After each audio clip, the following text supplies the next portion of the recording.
Bismillahirrahmanirrahim. Assalamualaikum warahmatullahi wabarakatuh. Alhamdulillahirrabbilalamin. Assalatu wassalamu ala asrafil anbiya'i wal mursalin wa ala alihi wa sahbihi ajma'in. Pada kesempatan kali ini kita akan sambung lagi ulang kaji kita menggunakan kitab Akidah Ahli Sunnah wal Jamaah yang disusun oleh Haji Said Haji Ibrahim, iaitu bekas Mufti Negeri Sabah. InsyaAllah pada kali ini kita akan sambung di fasa yang kelima, iaitu akidah yang batil. Pengertian batil dan ciri-ciri akidah batil. Batil bererti sesuatu perbuatan atau ibadat yang tidak diterima Allah dan tidak diperakui sebagai satu perbuatan atau ibadat yang sah di sisi hukum syarak. Akidah yang batil bererti suatu etikad atau kepercayaan yang bercanggah dengan nas-nas syariah dari Al-Quran dan As-Sunnah. Dengan erti kata lain, akidah yang batil adalah suatu akidah yang terkeluar dari etikad Ahli Sunnah wal Jamaah, seperti etikad Mu'tazilah, Jabariyah, Qadariyah dan lain-lainnya, dan etikad kumpulan-kumpulan yang sesat. Mu'tazilah dikenal di kalangan orang ramai dengan panggilan Mu'tazili. Panggilan Mu'tazili iaitu orang yang tergelincir. Ini ialah kerana Wasil bin Atta' telah tergelincir dari fahaman gurunya, iaitu Hasan Basri, seorang tabi'in yang bermazhabnya Ahli Sunnah wal Jamaah yang mengajar di negeri Basrah. Pada suatu ketika pengajaran Hasan Basri sampai kepada satu masalah mengenai seorang Islam yang mengerjakan dosa besar. Hasan Basri menerangkan dengan alasan-alasan yang kuat bahawa orang mukmin itu termasuk golongan orang yang maksiat, tetapi dia masih mukmin lagi selama dia percaya kepada Allah, Rasulnya dan segala perkhabaran yang dibawanya.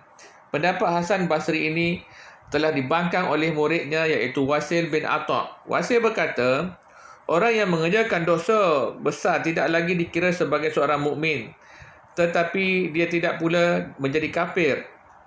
Jika dia tidak bertaubat, di akhirat kelak dia kekal dalam neraka, tetapi azabnya ringan, tidak seperti azab yang dirasai oleh orang-orang kafir sejati. Wasil berpendapat orang yang kekal dalam neraka itu ada dua kumpulan. Pertama, kafir sejati, dan kedua adalah orang Islam yang melakukan dosa besar tanpa taubat. Fikiran dan pendapat Wasil ini tidak dapat diterima oleh gurunya Hasan Basri. Lalu diusirnya Wasil daripada golongannya, dan Wasil pun mengasingkan diri ke sebuah tempat pengajian yang tersendiri dan meneruskan keyakinannya.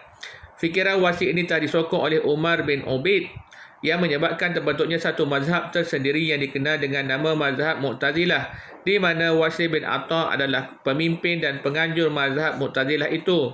Mazhab Mu'tazilah ini dalam menanamkan agama sangat menggunakan fikiran yang dicampurkannya pula dengan falsafah Yunani.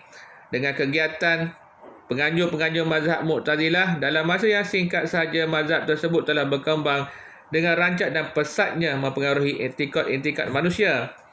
Kini pengikut mazhab Mu'tazilah ini banyak bertaburan di negeri Syam, Yaman, Iraq, Iran dan Pakistan, dan juga di negeri-negeri Islam yang lain.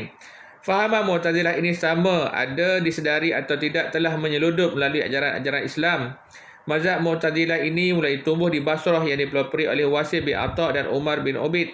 Perkembangan mazhab Mu'tazilah inilah yang pesat ialah semasa pemerintahan Hisham dan Khalifah Umayyah, iaitu antara tahun 723 hingga 748 Masihi. Mazhab Wasil ini dan golongan-golongan Mu'tazilah yang pertama yang sangat mempengaruhi keyakinan rasmi gerakan pemerintahan Abbasiyah. Sebelum tahun 750 Masihi, para ulama Mu'tazilah telah menyebut telah membuat hukum-hukum dengan secara melulu mengenai kedudukan orang-orang Islam dan kafir. Mereka juga telah membuat satu hukum bahawa segala kemahuan dan kehendak manusia ini terlepas dari kehendak Allah. Menurut ajaran mazhab Mu'tazilah, Al-Quran itu baru sahaja diciptakan. Pada tahun 750 Masihi, golongan Mu'tazilah menyokong dengan kuatnya gerakan Khalifah Abbasiyah menentang mazhab Ahli Sunnah wal Jamaah dan juga mazhab Syiah. Dengan sebab itulah kebanyakan pengajaran mazhab Mu'tazilah bersifat pegangan rasmi rakyat Baghdad yang mendapat sokongan besar daripada Khalifah Ma'mun yang merupakan satu keyakinan di negara itu. dan menentang fahaman yang tidak mengikut mazhab Mu'tazilah itu. Tetapi apabila Khalifah Mutawakkil memerintah di antara tahun 847 hingga 891 Masihi, fahaman mazhab Mu'tazilah dianggap sangat berbahaya, lalu diarahkan ulama-ulama mazhab Ahli Sunnah wal Jamaah menentang fahaman mazhab Mu'tazilah itu yang semakin lama semakin berkurangan dan merosot yang akhirnya perlahan-lahan hilang pengaruhnya. Dalam masa perkembangan mazhab Mu'tazilah, mereka berjaya menubuhkan cawangannya tidak kurang dari 900 cawangan yang berasal dari pengikut-pengikut Asy'ari, iaitu antara tahun 874 hingga 935 Masihi. Di antara satu sama lainnya terdapat beberapa fahaman yang berbeza-beza sama ada mengenai hukum-hukum fiqh ataupun tauhid. Dalam mentafsirkan Al-Quran dan hadis, mazhab Mu'tazilah terlalu banyak menggunakan akal fikiran dan otak. Selain daripada itu, fahaman mazhab Mu'tazilah juga banyak bersamaan dengan fahaman agama Kristian. Misalnya mengenai keyakinan mereka bahawa Al-Quran itu baru saja diciptakan. Fahaman ini terdapat dalam agama Kristian dan fahaman tersebut adalah di antara yang menyebabkan mazhab Mu'tazilah terkeluar daripada agama Islam. Jabariyah pula adalah kumpulan yang terdiri daripada golongan pelampau yang berlawanan pandangannya dengan mazhab Mu'tazilah. Golongan Jabariyah ini telah menafikan langsung usaha dan ikhtiar hamba. Pengikut-pengikut mazhab Jabariyah berpendapat hamba tidak perlu melakukan kebajikan dan dengan mengharapkan pahala dan meninggalkan kejahatan kerana dosa.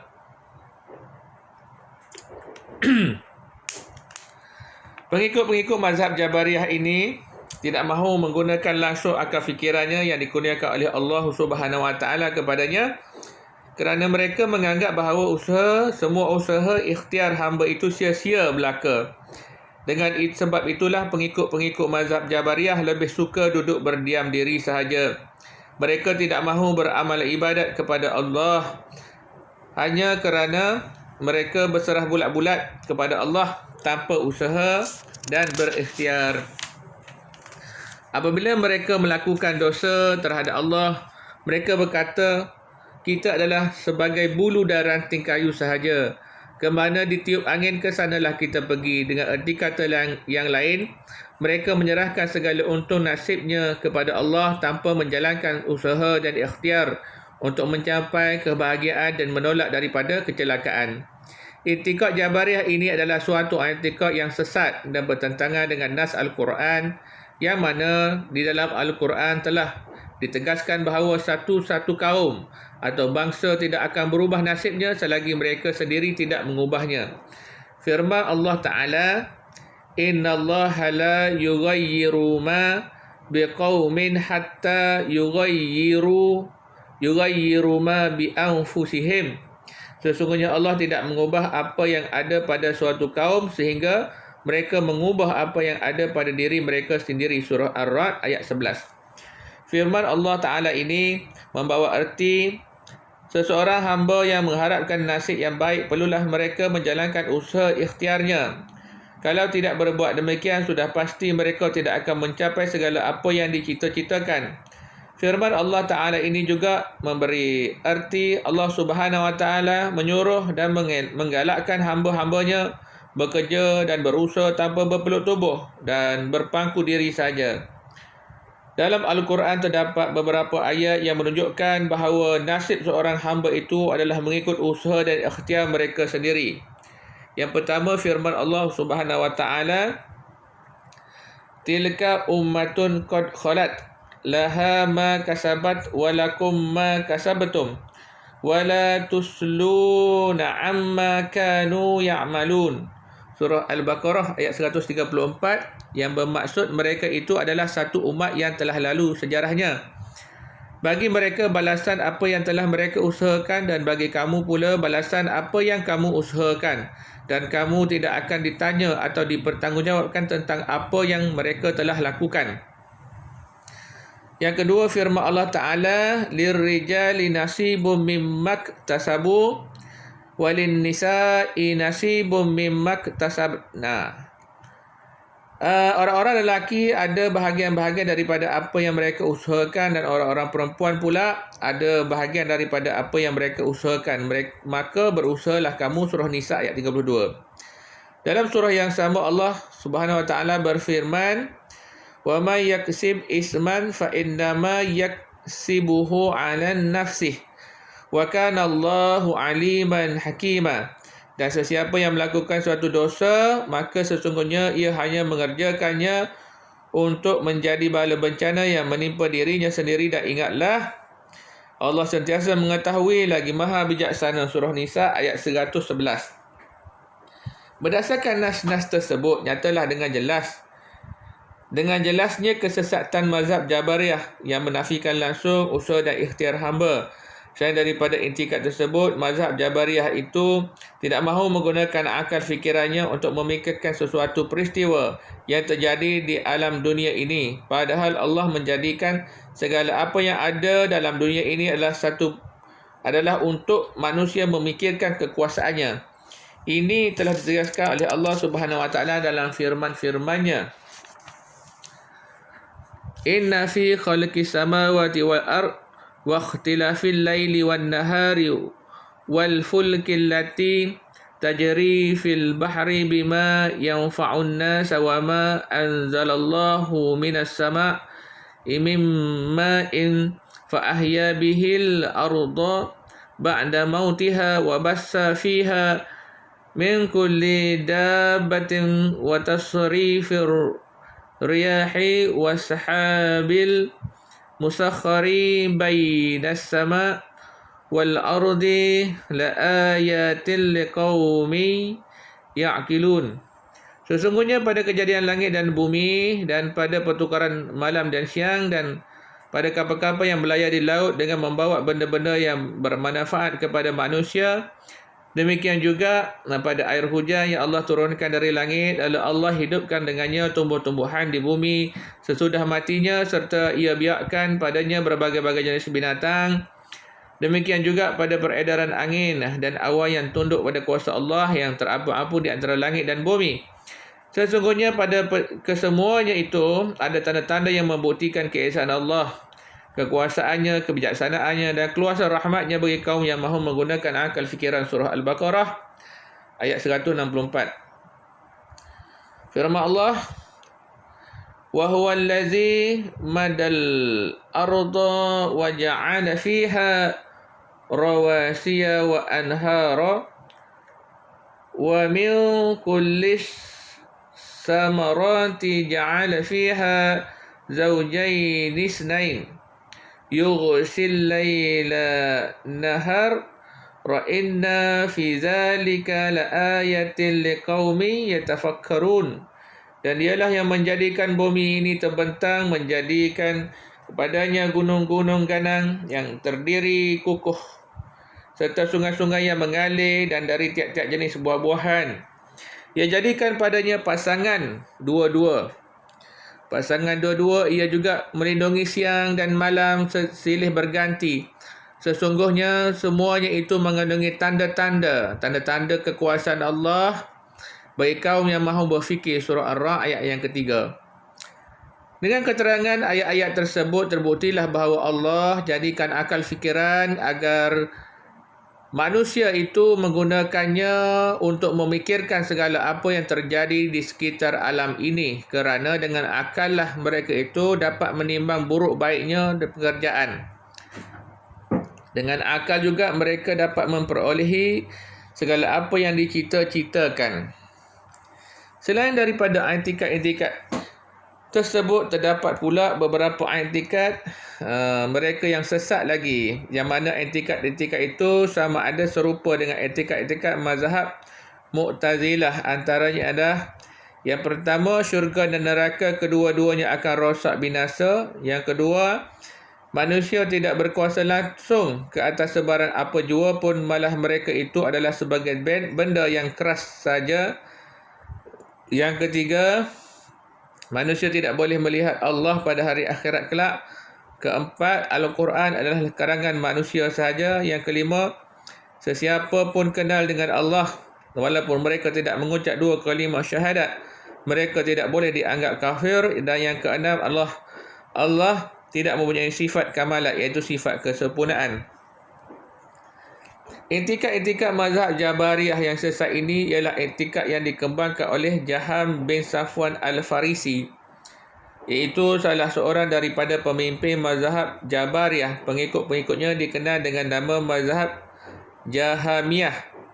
Beliau mati dibunuh oleh Salam bin Ahwas Al-Mazani di Meru, iaitu sebuah bandar yang masyhur di Khurasan, dalam masa pemerintahan Bani Umayyah pada tahun 131 Hijrah. Iktikad dan keyakinan mazhab Jahamiyah ini adalah bertentangan dengan iktikad Ahli Sunnah wal Jamaah. Oleh itu, umat Islam yang telah berpegang teguh dengan iktikad Ahli Sunnah wal Jamaah ini janganlah terberdaya dan terpengaruh oleh iktikad Jabariyah yang sesat. Qadariyah ialah satu mazhab. Qadariyah ialah satu mazhab yang diajukan oleh An-Nizam, iaitu seorang pemimpin mazhab Mu'tazilah yang terkenal. Beliau telah menyiarkan iktikadnya kepada orang ramai bahawa segala perbuatan manusia yang dibuatnya dengan segala ikhtiariyah terjadi atas daya upaya manusia itu sendiri yang diciptakan oleh kudrat yang dijadikan Allah untuk manusia itu. Menurut iktikad dan kepercayaan mazhab Qadariyah, seseorang hamba berkuasa penuh dengan menjayakan segala urusan dan pekerjaannya sehari-hari tanpa disertai dengan kudrat Allah, malah dengan kesan-kesan usaha dan ikhtiar hamba itu sendiri berhasil segala apa yang dikehendakinya dan dengan tidak berhajat kepada kekuasaan Allah Ta'ala lagi. Hubungan ataupun pertalian kudrat dan irada Allah dengan usaha dan perbuatan hamba tidak ada sama sekali. Mazhab Qadariyah telah memutuskan langsung hubungan Allah dengan makhluknya. Menurut iktikad Qadariyah, Allah dan makhluk tidak ada sedikit pun pertalian dalam membuat sesuatu benda yang ada dalam dunia ini. Mazhab Qadariyah berkeyakinan wujud kebahagiaan atau kejelakaan bagi diri hamba itu adalah kesan daripada kekuasaan yang tersedia pada diri hamba itu sendiri, bukan dengan kekuasaan Allah. Iktikad Qadariyah yang sesat ini adalah bertentangan dengan iktikad Ahli Sunnah wal Jamaah. Dalam Al-Quran telah ditegaskan dengan jelasnya bahawa perbuatan hamba itu tidak memberi kesan tanpa disertai dengan kudrat Allah. Hamba itu sendiri, jika Allah berkehendak memusnahkannya, maka Allah boleh memusnahkan dengan tidak sesiapa pun yang boleh menghalangnya. Firman Allah Ta'ala, "In yasha' yuzhibkum ayyuhan nasu wa ya'ti bi akharin wa kana Allahu ala zalika qadira." Jika Allah menghendaki, nescaya ia memusnahkan kamu, wahai manusia, dan ia mendatangkan gantinya dengan umat-umat yang lain, dan adalah Allah amat berkuasa melakukan yang demikian itu. Surah An-Nisa ayat 133. Mazhab Qadariyah telah beriktikad juga bahawa berlaku kekufuran dan penderhakaan hamba terhadap Tuhannya bukanlah dengan takdir Allah, malah adalah dengan kesan-kesan perbuatan hamba itu sendiri. Mazhab Qadariyah telah menafikan langsung qada dan qadar Allah terhadap hamba-hambanya. Takdir Allah itu tidak akan berlaku kepada makhluknya.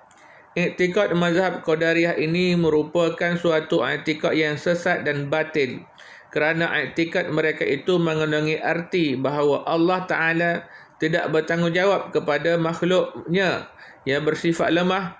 Padahal dalam Al-Quran telah diterangkan bahawa segala apa yang Allah jadikan di dunia ini semuanya tertakluk di bawah takdir Allah Subhanahu wa Ta'ala. Firman Allah Ta'ala, "Inna kulla syai'in khalaqnahu biqadar."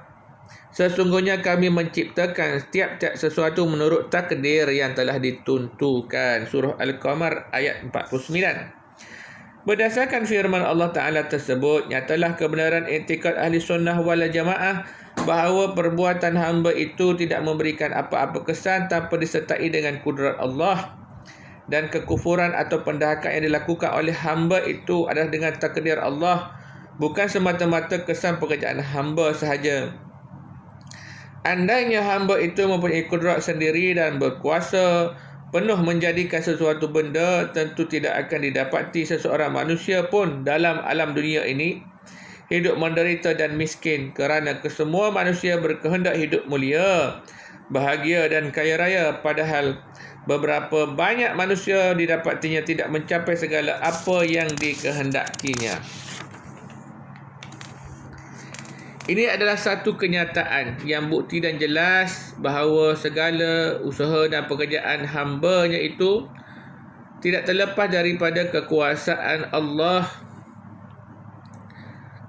Allah Ta'ala, di mana hamba itu hanya membuat satu pelan ataupun cadangan yang dilakukan mengikut kehendak yang dan kemahuan yang tersirat di dalam hati hamba tadi.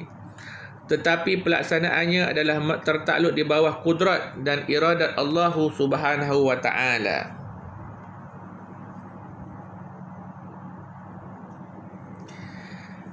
Selain daripada iktikad yang tersebut, pemimpin dan penganjur mazhab Qadariyah ini telah menyiarkan dan mengembangkan juga iktikad yang sesat dan batil, iaitu mereka beriktikad bahawa Allah Ta'ala tidak mengetahui langsung sesuatu perkara yang bakal terjadi sebelum perkara itu berlaku. Menurut iktikad mazhab Qadariyah, Allah Subhanahu wa Ta'ala mulai mengetahui segala perkara itu ialah pada masa permulaan berlakunya perkara tadi.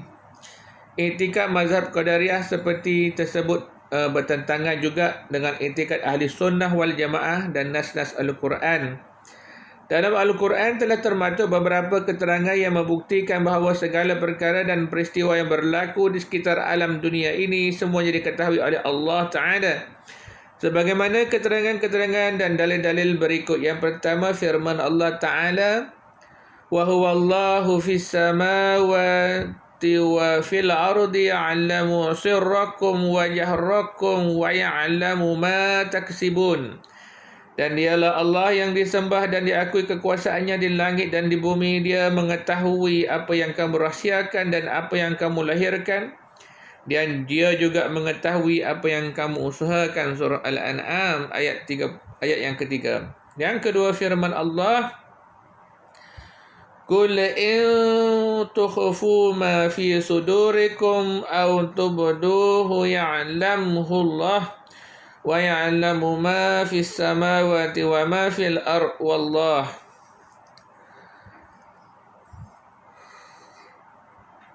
Katakanlah, wahai Muhammad, jika kamu menyembunyikan apa yang ada di dalam dada kamu atau kamu melahirkannya, nescaya Allah mengetahui dan mengetahui segala yang ada di langit dan yang di bumi.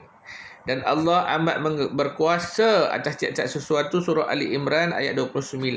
Yang ketiga, firman Allah, wa indahu mafatihul ghaibi la ya'lamuha illa huwa wa ya'lamu ma fil barri wal bahr wa ma tusqutu min waraqatin illa ya'lamuha wa la habbatin fi zulumatil ardi wa la ratbin wala yabisin illa fi kitabim mubin. Dan pada sisi Allah jualah anak kunci perbendaharaan segala yang gaib. Tidak ada siapa yang mengetahui melainkan dialah sahaja, dan dia mengetahui apa yang ada di dalam dan yang ada di darat dan di laut, dan tidak gugur sehelai daun pun melainkan dia mengetahuinya. Dan tidak gugur sebutir biji pun dalam kegelapan bumi, dan tidak gugur yang basah dan yang kering, melainkan semuanya tertulis dalam kitab Lauh Mahfuz yang terang nyata. Surah Al-An'am ayat 59. Berdasarkan firman-firman Allah Ta'ala tersebut, nyatalah kesahihan i'tikad mazhab ahli sunnah wal jamaah bahawa Allah Subhanahu wa Ta'ala mengetahui semua perkara yang berlaku di alam dunia ini. Sama ada perkara itu belum berlaku, permulaan berlaku, sedang berlaku dan yang akan berlaku. Dan tidak ada sesuatu perbuatan atau perkara yang tersembunyi dari pengetahuan Allah Subhanahu wa taala. Malah gerak hati manusia pun diketahui oleh Allah. Oleh itu pengetahuan Allah Ta'ala adalah secara mutlak dan ilmunya meliputi semua perkara dan perbuatan yang dilakukan oleh hambanya di dunia ini. Firman Allah Subhanahu wa Ta'ala,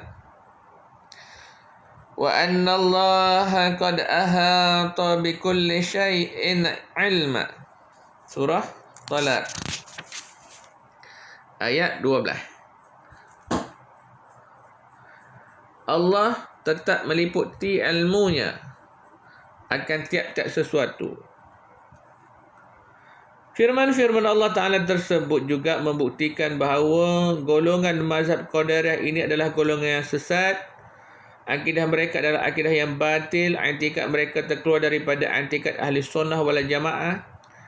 Dan kepercayaan mereka itu bertentangan dengan Al-Quran dan sunnah yang menjadi asas akidah yang sahih. Begitu juga halnya dengan mazhab Mu'tazilah dan mazhab Jabariyah. Sehubungan dengan ini, ciri-ciri akidah yang batil ialah yang pertama adalah syirik dan kufur kepada Allah. Orang-orang yang syirik kufur kepada Allah, akidah mereka itu adalah akidah yang batil kerana mereka tidak mempercayai keesaan Allah, iaitu dengan menyekutukan Allah, dan mereka adalah orang-orang yang sesat. Firman Allah Azza wa Jalla, wa man yushrik billahi faqad dhalla dhalalan ba'ida. Dan sesiapa yang mempersekutukan Allah dengan sesuatu apa jua, maka sesungguhnya dia telah sesat dengan kesesatan yang sejauh-jauhnya. Surah Nisa ayat 116. Orang-orang yang kufur pula, akidah mereka itu adalah juga akidah yang batal. Kerana mereka itu telah mengingkari kewujudan Allah, malaikat-malaikatnya, kitab-kitabnya, rasul-rasulnya dan hari akhirat. Dan mereka itu juga orang-orang yang sesat. Firman Allah Subhanahu wa Ta'ala, wa may yakfur billahi wa malaikatihi wa kutubihi wa rusulihi wal yaumil akhiri faqad dhalalan ba'ida. Dan sesiapa yang kufur ingkar kepada Allah dan malaikat-malaikatnya dan kitab-kitabnya dan rasul-rasulnya dan juga hari akhirat, maka sesungguhnya telah sesat dengan kesesatan yang sejauh-jauhnya. Surah An-Nisa ayat 136. Yang kedua adalah tidak berdasarkan nas.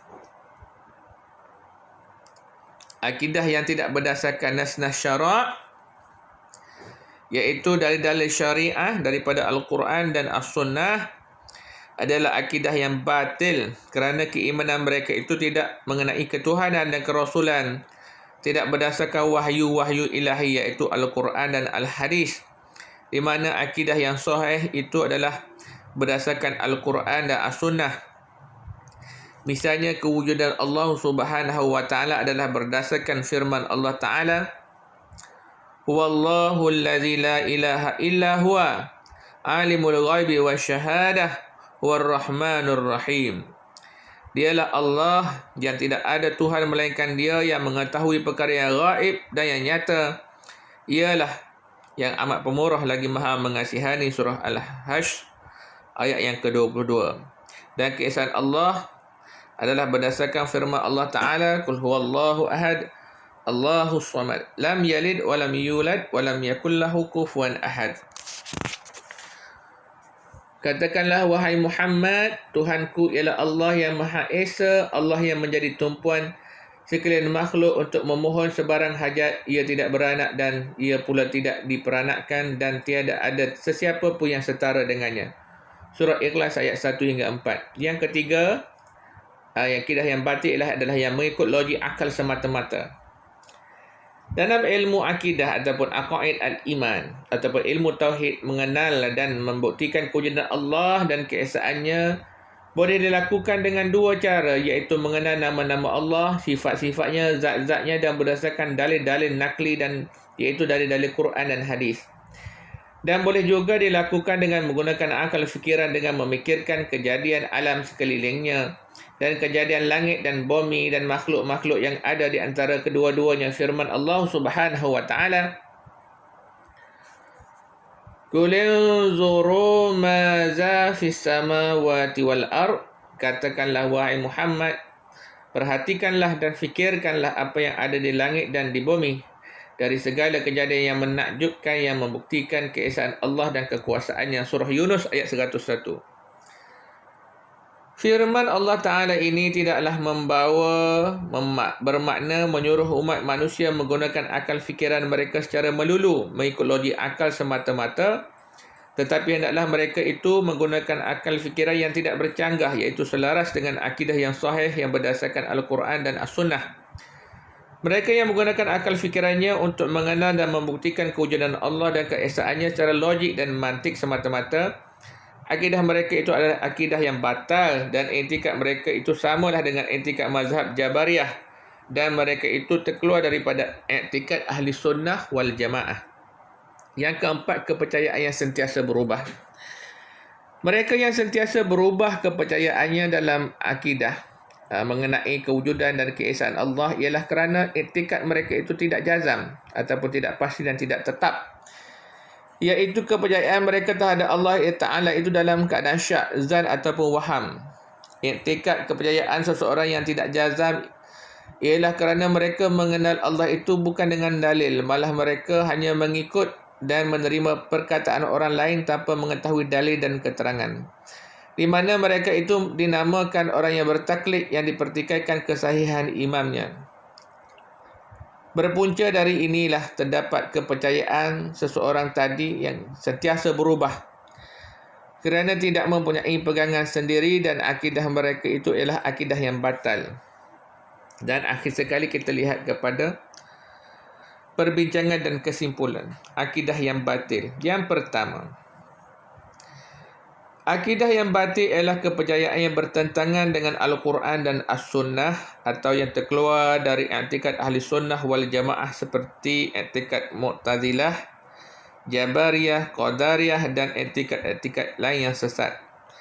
Yang kedua, menurut kepercayaan Mu'tazilah, mereka yang melakukan dosa besar tidak boleh dikira lagi sebagai seorang mukmin, tetapi mereka tidak pula menjadi kafir.